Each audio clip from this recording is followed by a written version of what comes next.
મહાત્મા ગાંધીની જન્મ જયંતિ નિમિત્તે ભારત સરકાર દ્વારા સ્વચ્છતા પખવાડિયાની શરૂઆત થઈ છે, જે અંતર્ગત સાબરકાંઠાના તમામ પોલીસ મથકોમાં 20 નવેમ્બરથી 20 ડિસેમ્બર સુધી સ્વચ્છતા અભિયાનનું આયોજન કરવામાં આવ્યું હતું અને જે અંતર્ગત સાબરકાંઠા જિલ્લામાં 3 કરોડથી વધારેના દારૂના મુદ્દામાલનો નાશ કરાયો છે, તો બીજી તરફ 388 જેટલા વાહનોનો નિકાલ કરી અને આજથી સાબરકાંઠા જિલ્લાના તમામ પોલીસ મથકોમાં ફરજ બજાવતા પીઆઈ સહિત પીએસઓના સ્થાયી નંબર જાહેર કરવામાં આવ્યા છે, જે સમગ્ર જિલ્લાની જનતા માટે સૌથી મોટી રાહત બની રહેશે।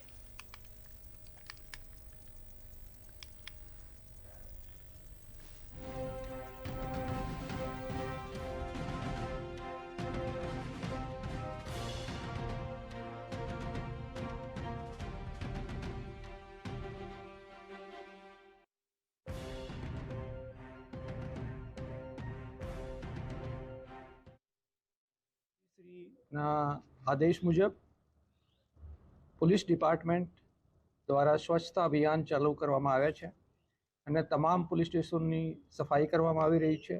मुद्दामालना निकाल, व्हीकलना निकाल, पछी रेकॉर्डना नाश, ए तमाम कार्यवाही तमाम जिल्लाओमां चालू छे।